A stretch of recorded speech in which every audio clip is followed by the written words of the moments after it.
Brevemente de esta muy conocida historia por todos nosotros, ¿verdad? Donde se nos narra la caída del hombre. Como ya saben, todos conocemos, porque a lo largo de la Biblia no tan solo se hace mención del pecado de Adán y Eva en el Génesis, sino que se va, ¿verdad?, de generación en generación, hablando acerca de la vida de los primeros hombres, del primer Adán, que era un alma viviente, así, ¿verdad?, refiere la Biblia en el Nuevo Testamento de él, un personaje que la Biblia describe que fue hecho a la imagen y a la semejanza de Dios, y fue puesto, ¿verdad?, en el huerto en Edén, un lugar donde la Biblia dice que había todo lo que Adán necesitaba.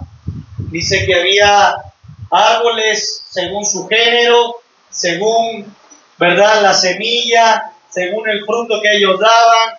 Pueden imaginar un lugar donde había el fruto que más le gusta a usted: mango, durazno, manzana, pera, todo. Había sandía, melones, no había necesidad, no había, ¿verdad?, en ese momento escasez, porque era un huerto, era un paraíso, el lugar que Dios había elegido para lo mejor de su creación, algo que había hecho, ¿verdad?, para que disfrutase de eso. Había animales de todo clase y de todo tipo, porque ya el Señor dice que había hecho todo, ¿verdad? Había un gran árbol, que era el árbol de la vida, había un río que corría en medio del huerto, que regaba no tan solo a los árboles, sino que servía también para los animales y para el hombre. Era algo que muchos lo han visto, quizá en libros, alguien que lo ha leído, ¿verdad?, o quizá en imágenes que describen el paraíso en Edén. Eso es Edén, un paraíso el cual había hecho el Señor para Adán, y el Señor, al ver a Adán, dice: no es bueno que el hombre esté solo, le haré ayuda idónea. Y dice que puso en sueño profundo a Adán y tomó de su costilla, ¿verdad?, y formó de él a Eva.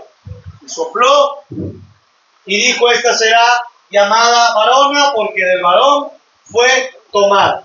Y entonces esa es la historia de los primeros hombres que, según la Escritura, nos dice que habitaron en esta tierra. Pero ellos no son muy diferentes a nosotros, que durante mucho tiempo la humanidad sigue cometiendo los mismos errores. Las mismas situaciones que pasaron tiempo atrás las experimentamos como creyentes, o aun cuando no creíamos, ¿verdad?, en el camino del Señor. Y es que justamente en esta porción de la Escritura el Señor hace referencia de que en el ambiente en que ellos se encontraban no tenían necesidad de nada, pero todos conocen la historia. Satanás les hizo creer que necesitaban algo más, algo de lo cual ya Dios les había dicho que no necesitaban. ¿Por qué? Porque lo tenían todo. Y eso los llevó, hermanos, dice la Escritura, a desobedecer a Dios. Al grado que dice la Escritura que cuando la voz del Señor se paseaba en el huerto, ellos decidieron esconderse. Y al esconderse, el Señor les hace esta pregunta y les dice a Adán: ¿dónde estás tú? Le dice: oí tu voz. Va a creer que necesitaban desobedecer a la palabra del Señor. Y es porque vemos en sentido literal lo que ellos tenían. Entonces dicen: yo al ver alimento y un buen río y un paraíso, yo obedecería a Dios.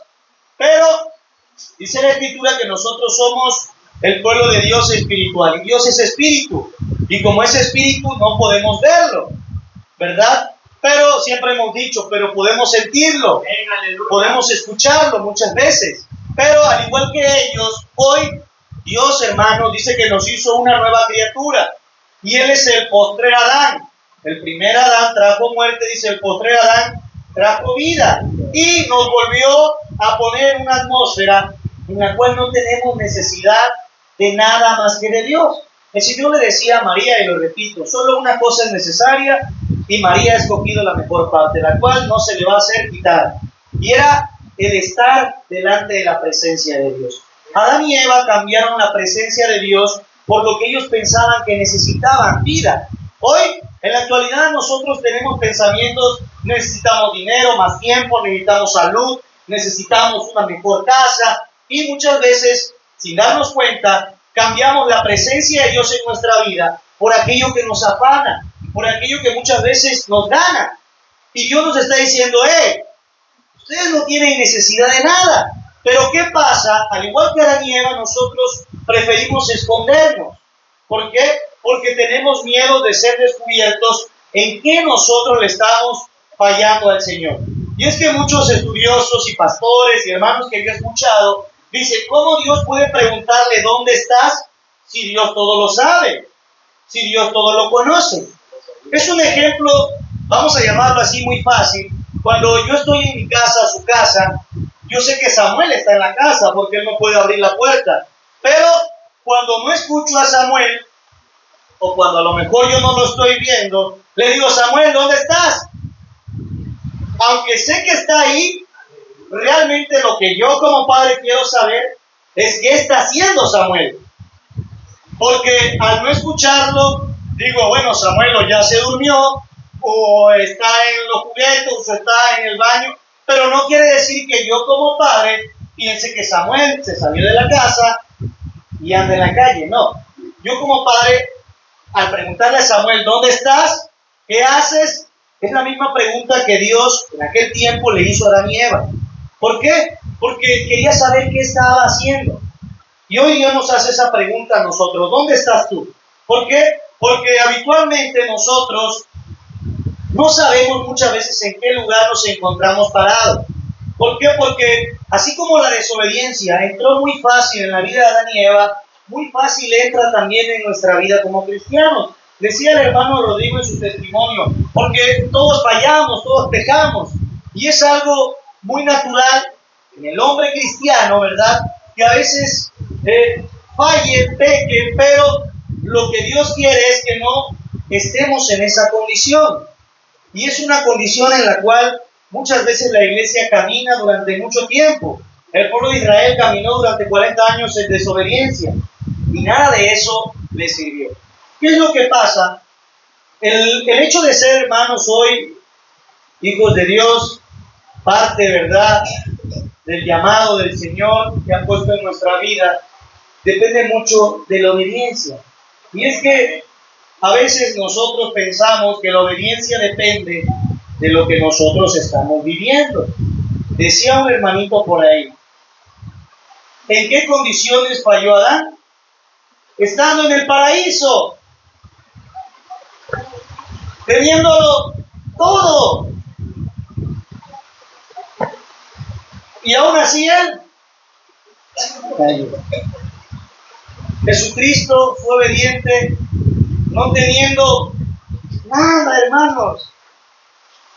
Dice que él no tenía ni dónde recostar su cabeza. Y fue llevado al desierto y ahí fue fiel. Tenía hambre, tenía sueño. Quiero pensar que tenía sed porque venía de 40 días de ayuno. Y Satanás también lo sabía. Y le decía: manda que estas piedras se conviertan en pan. Pero la diferencia de esa historia es que Jesús prefería, ¿verdad?, estar en la presencia del Señor. ¿Qué quiero decir con esto? A veces nosotros, sin darnos cuenta, estamos viviendo lo mismo que vivió Adán, porque hemos cambiado la presencia de Dios y lo que estamos haciendo es escondiéndonos en nuestra condición. Y Dios lo que quiere es cambiarnos de esa condición. La Biblia dice que el que confiesa su pecado alcanza misericordia, ¿verdad? Pero el que cubre el pecado no prospera, o sea, no puede seguir adelante. Nuestra convicción de obedecer a Dios no depende de nuestra condición. Hay muchos ejemplos en la Biblia. Por ejemplo, David adulteró siendo rey. Fue infiel siendo rey. Decía el hermanito: y José, siendo esclavo, fue fiel. ¿Por qué usted y yo muchas veces hacemos eso? Es que yo fallé porque es que ve cómo estamos en la iglesia, o mi familia, o mi esposa, o mi prima, o el tío, el que hizo. ¿Qué pasa? Nos escondemos, ¿verdad?, en la excusa de que pensamos que la obediencia se relaciona o viene acompañada de lo que yo estoy viviendo, y la Biblia nos dice que no es así. Salomón, hermanos, se olvidó de Dios, teniéndolo todo, era el hombre más sabio, más rico, tenía todas las mujeres, y fue infiel. ¿A qué? Al Señor, porque dice que se apartó su corazón de Dios y adoró otros dioses. Lo tenía todo. Y la Biblia dice que Job no tenía nada. Se le había quitado todo. Tenía sarna, su mujer le decía, maldice a tu Dios y muérete. Sus amigos se burlaban, sus hijos se murieron, sus siervos, todos sus... Y Job decía, desnudo vine, desnudo me voy, porque yo sé que mi Redentor vive. Y podemos poner muchos ejemplos de personas que nos demuestran que la obediencia no va acompañada de la atmósfera en la cual tú te estás encontrando, sino de la convicción a la cual tú, hermano, te has dispuesto a seguir. Y la convicción, estamos hablando de la fe, porque la fe dice que es la certeza de lo que se espera y la convicción de lo que no se ve. Nosotros habitualmente pecamos porque le echamos la culpa a alguien, a algo, lo que pasa, lo que sucede, lo que no tengo, lo que sí tengo, y entonces demostramos simplemente que estamos escondidos. Y si pudiéramos escuchar la voz de Dios, nuestro corazón iba a percibir que Dios nos está diciendo, ¿dónde estás? Como diciéndonos, ¿qué estás haciendo, Juan? ¿Qué estás haciendo, Pablo, Abraham? ¿Qué estás haciendo? Pero ya no seguimos leyendo, pero Adán dice, la mujer que tú me diste. La mujer dice, es que la serpiente. Es algo que pasa y la iglesia no logra verlo con sus ojos, porque usted dice, es que el hermano, es que el pastor, es que la hermana, es que el tío, es que el diablo me engañó, es que no. Es que somos tú y yo que teniéndolo todo, decidimos ser infiel al Creador. La Biblia dice, hermanos, ¿verdad?, que los hijos de Eli estaban rodeados de sacerdotes y aún así se contaminaron, ¿verdad? Y dice que llevaban el arca del pacto y hacían con ella muchas cosas que a Dios no le agradaban. Con los sacerdotes. Y el contraste de esa historia habla de Daniel y sus amigos, que estaban esclavos, rehenes en Babilonia, y que les dijeron, deben de comer esto, y ellos propusieron en su corazón no contaminarse. ¿Cuál es la diferencia de todas estas historias? La diferencia es que habla de hombres fieles a la palabra de Dios. Adán y Eva lo que fallaron fue al mandato de la palabra del Señor. El Señor le dijo, de todo árbol puedes comer, menos del que está en medio del huerto, de ese no. Y es algo que les decía yo, a veces se nos hace a nosotros pesada la palabra del Señor. El alimento, es que yo no creo que Dios quiera hoy eso de mi vida, pero realmente Dios lo quiere. San Juan 14 dice así, San Juan 14, 23. ¿Quién me puede dar lectura? San Juan 14, 23.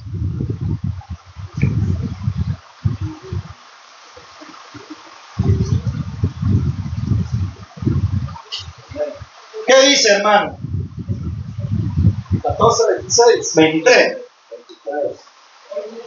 Respondió Jesús y le dijo, el que me ama, mi palabra guardará, y mi Padre le amará, y vendremos a él, y haremos morada con él. Amén. Amén. Dice, el que me ama, mi palabra guardará. Y el resultado de guardar la palabra está diciendo que entonces Dios nos amará y hará morada.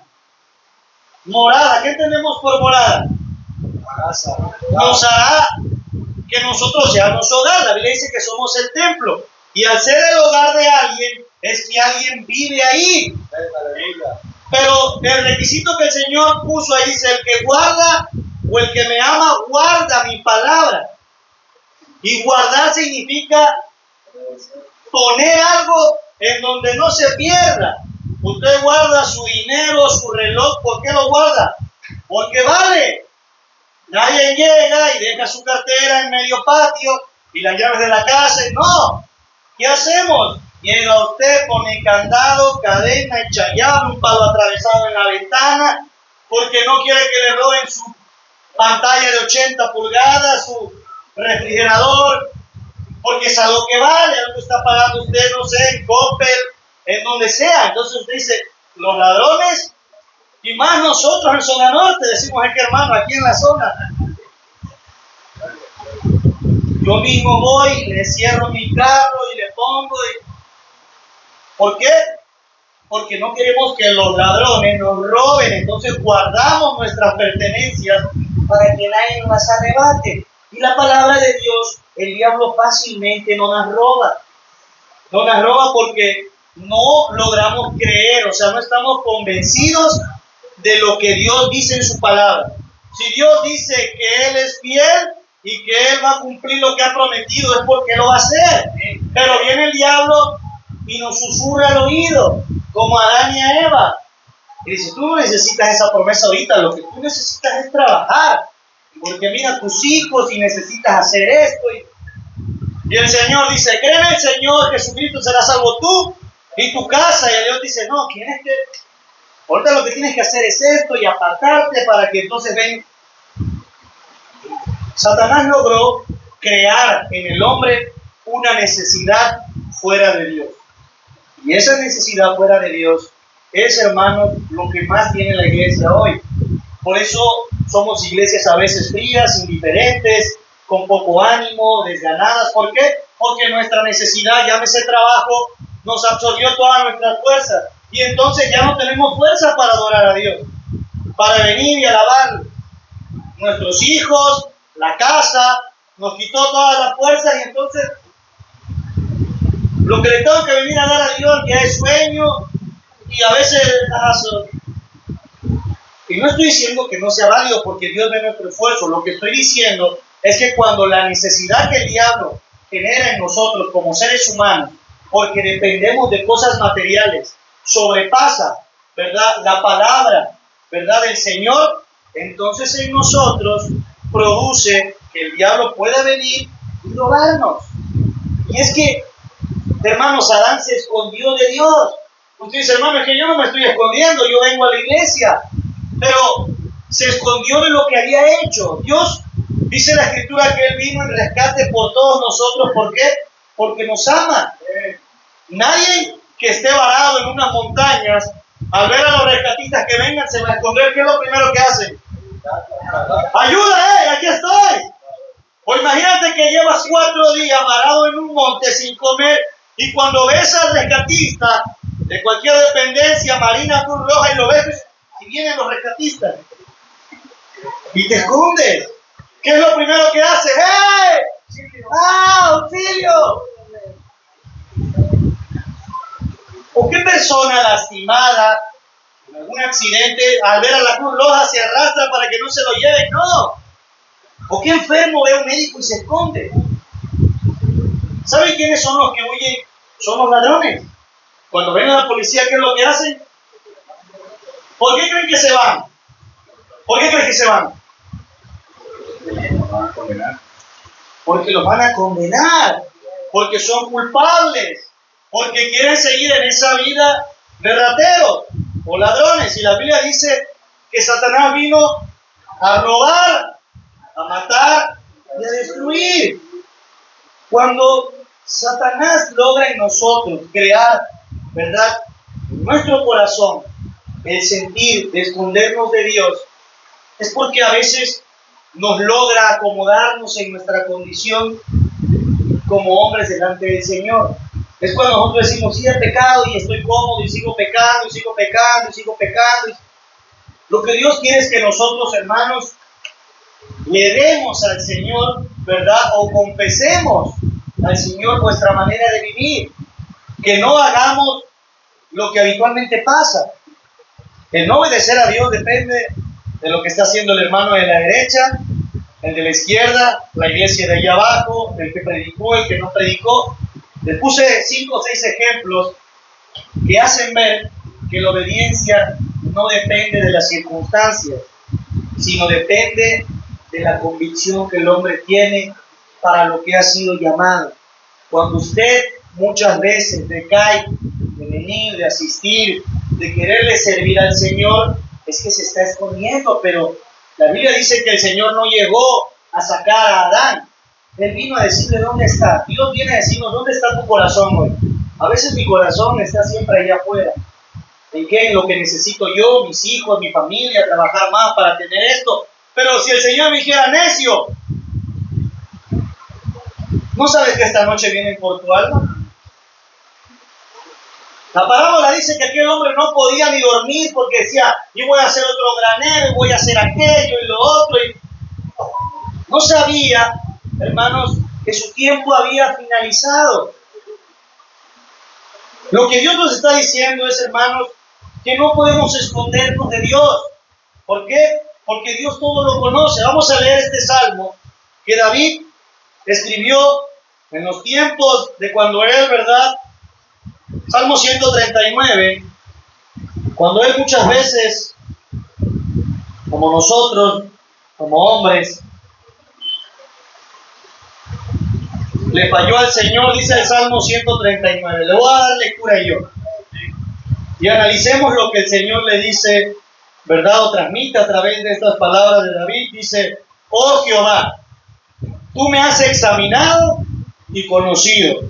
Tú has conocido mi sentarme y mi levantarme. Has entendido desde lejos mis pensamientos. Has escudriñado mi andar y mi reposo. Y todos mis caminos te son conocidos. Pues aún no está la palabra en mi lengua, y he aquí, oh Jehová, tú la sabes toda.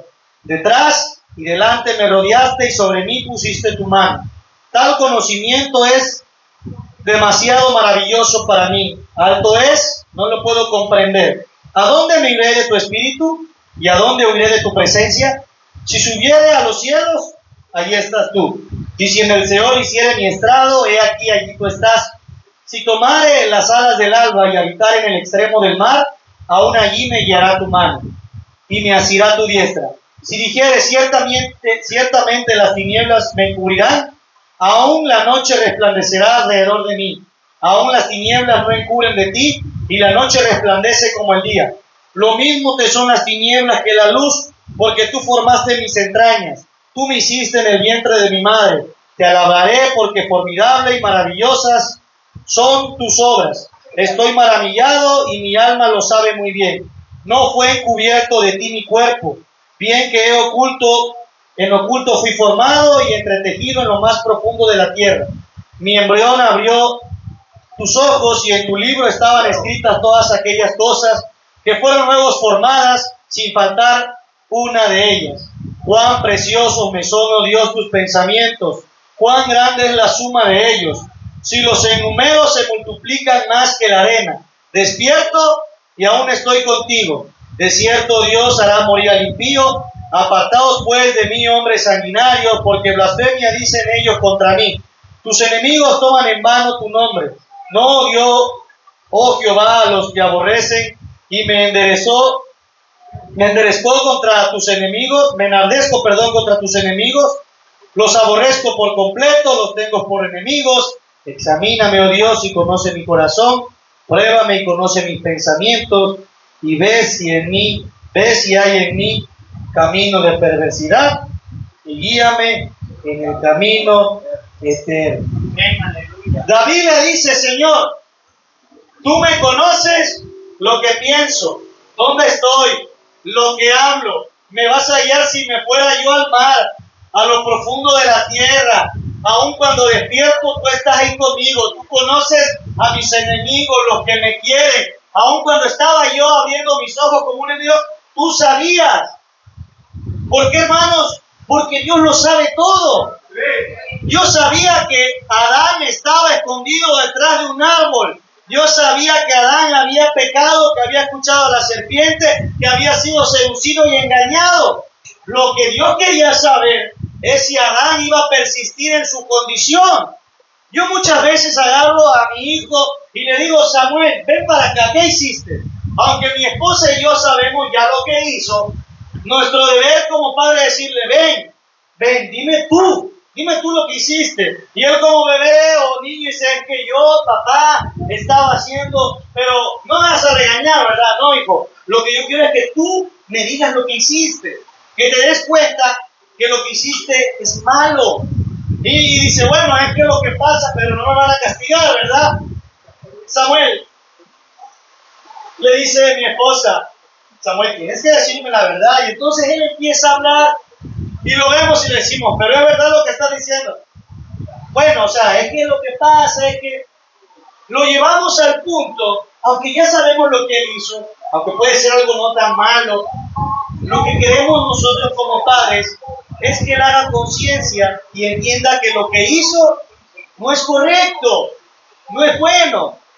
Aunque sabemos, les decía yo, lo que hacen, en dónde están, de qué manera lo hicieron, de esa misma manera es lo que expresa David a través de este salmo, diciéndole, Dios, tú lo sabes todo. Tú sabes la condición hoy de esta iglesia, de los hermanos, de los que no están, de los que sí están. Lo que Dios nos está preguntando es que si vamos a persistir en estar así, escondiéndonos, porque eso nos va a llevar a nosotros a separarnos de la presencia de Dios. ¿Por qué digo que separarnos de la presencia de Dios? Porque entonces, hermanos, vuestro temor a ser descubiertos en alguna falta nos va a orillar a nosotros a vivir una vida, hermanos, falsa, una vida no genuina delante de Dios. La palabra de Dios dice que Dios no puede ser burlado. Dios conocía lo que Adán, y también conoce lo que nosotros estamos viviendo. Lo que Dios necesita es que nosotros persistamos en obediencia a su palabra. Guarda mi palabra y yo lo guardaré y les haré mi morada. La palabra de Dios dice así, mi yugo es fácil y ligera es mi carga. Nosotros es que complicamos todo, porque ¿cómo vamos a perdonar a alguien que nos hizo esto? ¿Cómo vamos a hacer esto si el Señor lo manifestó a través del rescate, ¿verdad? Cuando murió en una cruz. ¿Cómo iba a perdonar a alguien que lo escupía y lo pateaba? Que le decía maldito, que quizá le puso una corona y todavía se burlaban de él y lo latigaban. ¿Cómo ibas a perdonar a alguien así? Porque no le dieron un latigazo, le dieron muchos latigazos, le pusieron una manta, le echaron vinagre, hermano, le dieron vinagre a beber, traspasaron su costado, le enterraron unos clavos, hermano, lo hicieron llevar su cruz pesada y se burlaban de él, lleno de polvo, sangre, y todavía, hermano, ¿verdad? Una corona de espinas, y le ponían un letrero en burla que decía el rey de los judíos, se burlaron de él y decían baja de esa cruz. ¿Cómo podría alguien perdonar a alguien que ha sido tan malo? Alguien que una y otra vez viene y lo decepciona y a lo mejor le pegó una vez y dice no pasa nada, pero lo vuelven a latigar. ¿Cómo podría alguien? ¿Cómo es que Dios no puede, verdad? Muchas veces, vamos a llamarlo así, hacer entender a su iglesia, o que su iglesia estuviera totalmente convencida de lo que Dios necesita. ¿En qué? En el creyente. Fidelidad, obediencia. Porque Dios dice que se regocija más en la obediencia que en los holocaustos. ¿De qué serviría que nosotros hagamos y deshagamos si nuestra obediencia, nuestro corazón no corresponde al Señor? Si ustedes han leído en la Escritura, hay miles de bendiciones a la obediencia. Miles y miles de bendiciones cuando uno obedece al Señor. Y es que el obedecer es algo, hermanos, que debería ser un sentir en general de toda la iglesia. Obedecer. Hay un ejemplo muy claro de Esteban. Dice que la iglesia había aumentado en esos tiempos y escogieron diáconos 7, entre los cuales estaba Esteban. Y Esteban defendía el ministerio o la palabra del Señor con denuedo, al grado que empezó a hablar en el concilio y le decía, ustedes mataron al Señor y ustedes hicieron esto, y dice que cogían sus dientes aquellos en rabia. ¿Y qué hicieron, hermanos? Lo mataron a pedradas. ¿Y qué hizo Esteban? Señor, no le tomes en cuenta este pecado. Cuando nosotros logramos estar convencidos no importa lo que esté pasando, sino que la obediencia siempre tiene que estar presente, nuestra vida fuera diferente, hermano. ¿Qué es mejor, obedecer a Dios o a los hombres? La Biblia dice que es mejor obedecer a Dios antes que a los hombres. Pero muchos de nosotros, inclusive de los que estamos aquí, Satanás ha logrado meter en nuestra cabeza que necesitamos más las cosas de allá afuera. Ha logrado meter en nuestra cabeza que yo no puedo ser obediente y fiel a Dios por lo que me está rodeando. Porque el hermano es esto, porque la hermana es esto. Aquellos hombres vivían en Babilonia, adoraban otros dioses, comían alimentos que estaban prohibidos, pero dice que ellos dispusieron en su corazón no contaminarse. Usted va a decir, hermano, a usted le es fácil venir, predicar y hacer esto porque a lo mejor Dios le dio un buen trabajo, pero yo no lo tengo. Pues no tenía nada.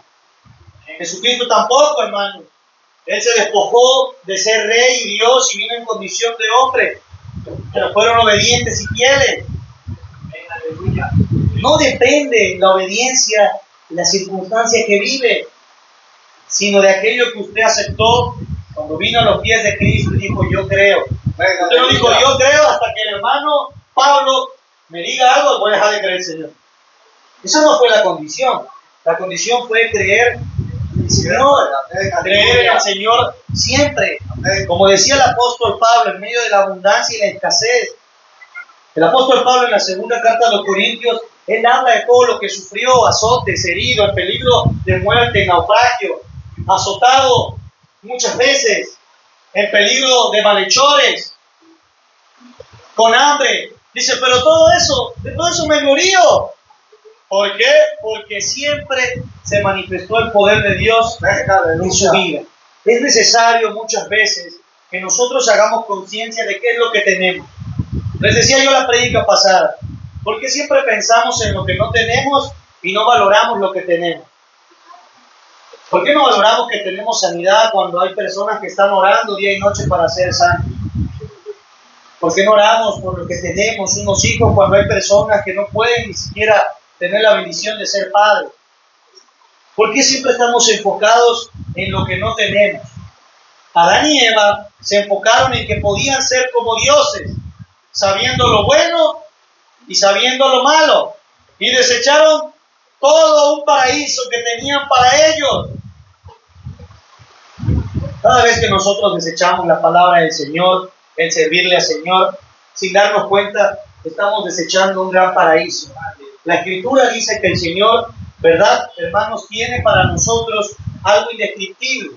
Y dice algo así la palabra del Señor: antes de obtener cualquier cosa, obtén sabiduría.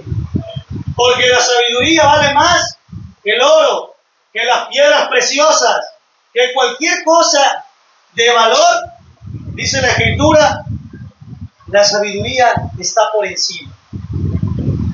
¿Y cuál es el principio de la sabiduría? El temor a Dios. Y el temor al Señor, hermanos, ¿verdad?, es el apartarse. Dice que la inteligencia es el apartarse de lo malo, en aquello que no, hermanos, le agrada al Señor.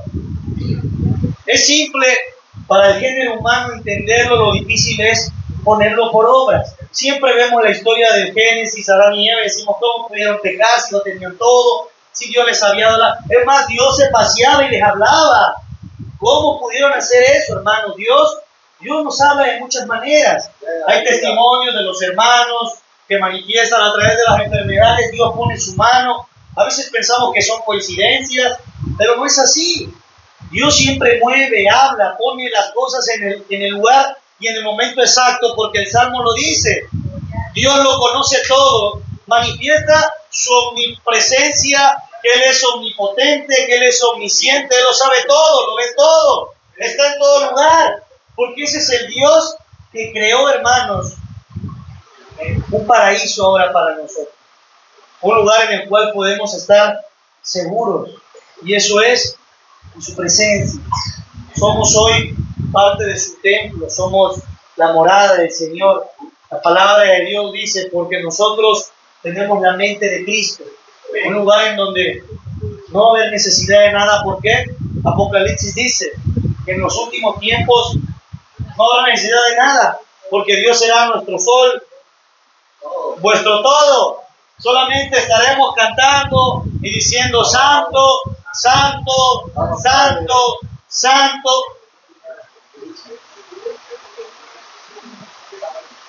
Porque estaremos delante de Él. Pero quiero decirles algo.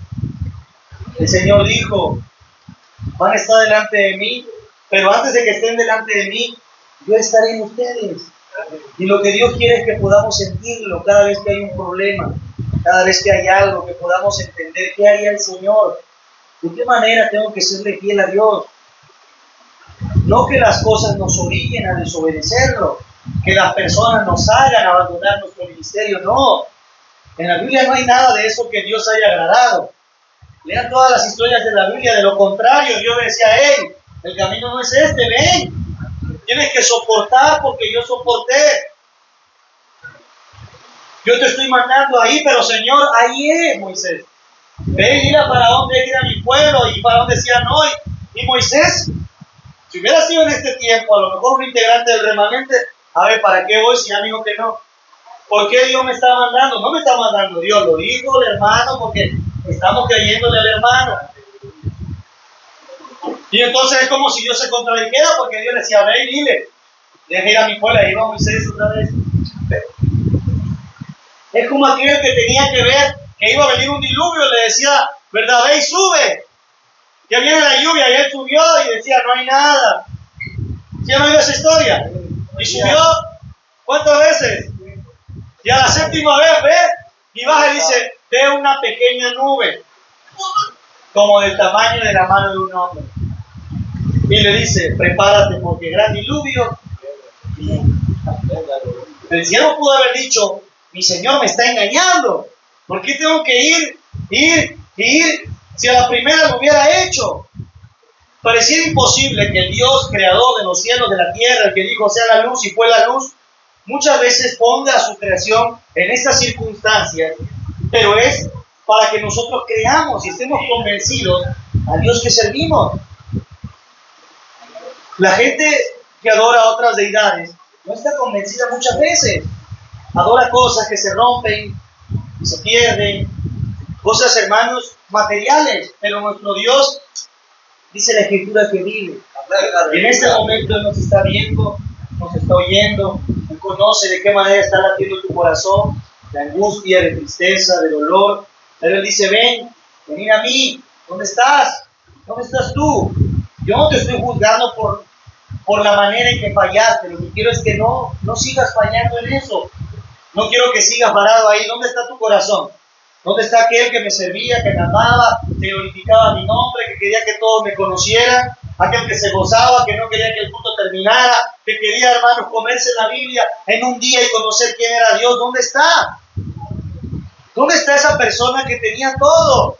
¿Por qué? Porque había entendido en su corazón que Dios venía, que Cristo venía, que el tiempo era corto.